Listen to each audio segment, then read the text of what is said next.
So, like Dan said, my name is Riley Murray. I am a Master's of Public Affairs student at the University of Missouri-Columbia, and I am going to be talking about accommodations while at college. There we go. Maybe. All right, so a little bit of background for you.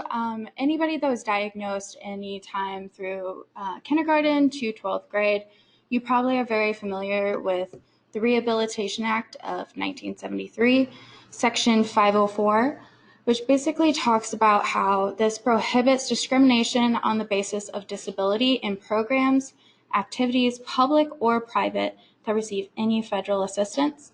So this basically allowed you to miss class due to having your chronic illness such as IBD, Crohn's disease, and ulcerative colitis.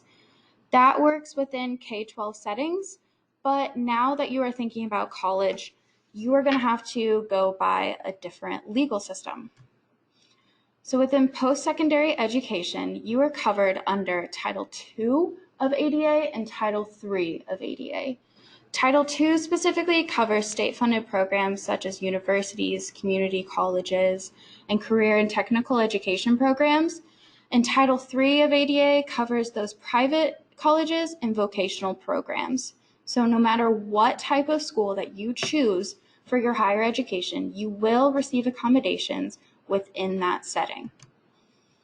Qualifying for this, even though you might not consider your IBD or your ostomy to be a disability, technically under ADA law, Crohn's disease and ulcerative colitis is actually a disability due to you have a physical or mental health impairment which substantially limits one or more major life activity, or has a record of such impairment, or is regarded as having such impairment. Now, specifically relating to IBD, this means that you have a health impairment, and it does limit your life in one or more way, even though you may not feel that way. The law does technically qualify you for this. So within higher education, you're probably thinking, what type of accommodations can you actually receive? These are going to differ probably from Section 504 within your K-12 setting, and these are going to be like early registration. You might think freshman year that 8 a.m. is the best idea of your life. It's going to be even more difficult when you have inflammatory bowel disease, because 8 a.m.s are going to be even more difficult due to having to go to the bathroom, making sure your bowels are well rested, and then having to get to that said class. A note taker, you're more than likely going to have to miss a class. Therefore, this allows you to have the same amount of notes that you would have had if you were in class. A private dorm room, which I even utilized sophomore year of college, that allowed me to have my own dorm room. This can also be easily accessible to a bathroom attached to your dorm room. Classes on the first floor. This is probably only going to be utilized if that building does not have an elevator or does not have a working elevator. Due to fatigue, like Dr. Gorey discussed, we are sometimes unable to walk long distances, let alone up a flight of stairs. Cushioned seat and closer seating to the door. Cushioned seats, especially when you're having rectal issues such as fistulas, this can be a lifesaver due to some of our classrooms have very hard, uncomfortable seats. And sitting closer to the door. This allows you an easy getaway, especially when you're having such emergent urgency. Flexible attendance, or also known as excused absences, you're going to have to go to the doctor, and they're not going to be able to schedule around your classes. So this allows you to miss class without having a problem of missing points due to it. Parking.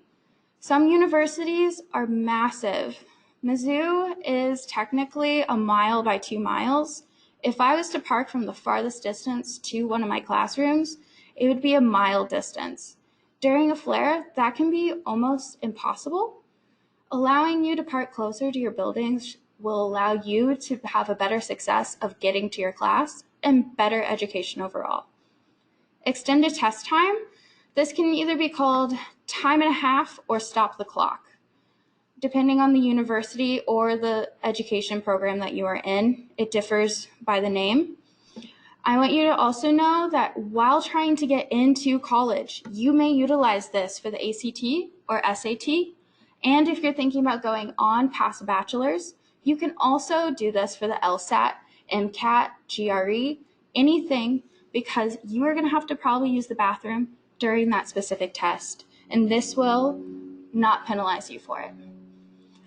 I would like to note that this is not a full list of accommodations that are probably available on that university or higher education setting, and you will need to discuss specific accommodations with your specialists, as we will talk about. Receiving services.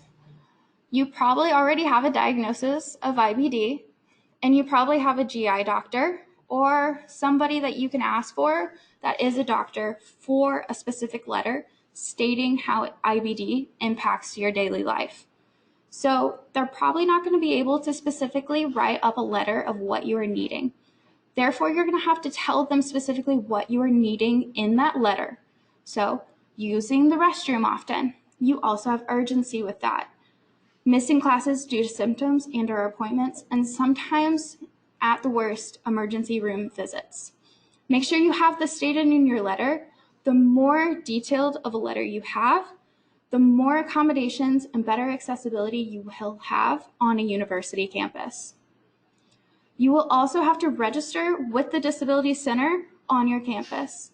This sometimes has a hidden name, and you don't actually see disability in the title. So make sure that you are asking people in the higher education settings, what is a place that I can receive accommodations, and specifically where at on your university.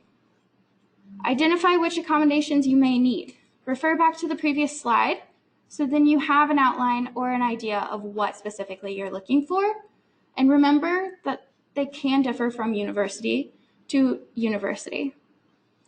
Lastly, meet with your accommodation specialist at your disability center. These are the people that are going to approve you and also find differing services that are applicable for your health condition. I have accommodations. Oh, yay, that's the best part. Now you have to implement them. You might think that you have automatically gone to the Disability Center, that they are automatically implemented. But like Dr. Gorey said, you are now 18. This is your education. It is now on yourself to advocate for yourself. So you're more than likely going to have to print your accommodation letter and specifically give it to every single professor that you have. You're going to have to discuss these accommodations and how they will be implemented within your classroom and make sure that they are being implemented properly. If they aren't, you are going to have to advocate for yourself and talk with that specific professor. If they are not being helpful with you, then you need to report a barrier within that education setting to the Disability Center. Please note that you are going to have to tell your disability to the Disability Center, but you do not have to tell your professor. You don't have to specifically tell them you have IBD and how this impacts you. You only have to worry about the implementation of your accommodations. Preferably, I do tell my professors, but that is to give a way for them to actually understand why I'm receiving these services. But please note that is also a preference of my own. You do not have to follow that. Also, advocate for yourself and make sure that you're adding accommodations as issues arise. If you feel like you don't need a cushioned seat right now due to not having rectal issues or fistulas, that's totally okay. If that was to actually occur as time goes on, advocate for yourself, ask for it. It will more than likely be added to it automatically. Lastly, I just wanted to give you a quick look of what an actual accommodation letter looks like.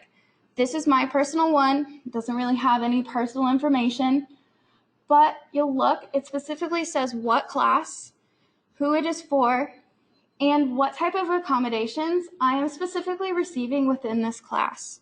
So for instance, I'm receiving break study class because this class is a 2.5-hour class. I can't sit through that and not have to go empty my ostomy.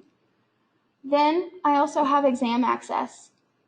Really great part about this class has no exams, but if I did, I would have to make sure that I'm registering and ahead of time getting these exams registered for so then I have time to take them.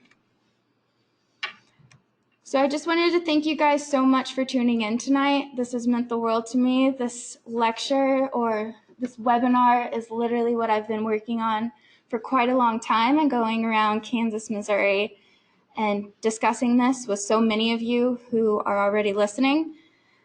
Here are some other links for you, just in case.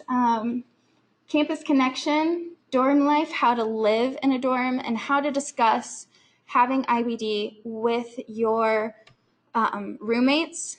Dining in college with IBD, that is something very important that we all need to know. So thank you guys so much for tuning in. It has meant the world to me. Have a great night.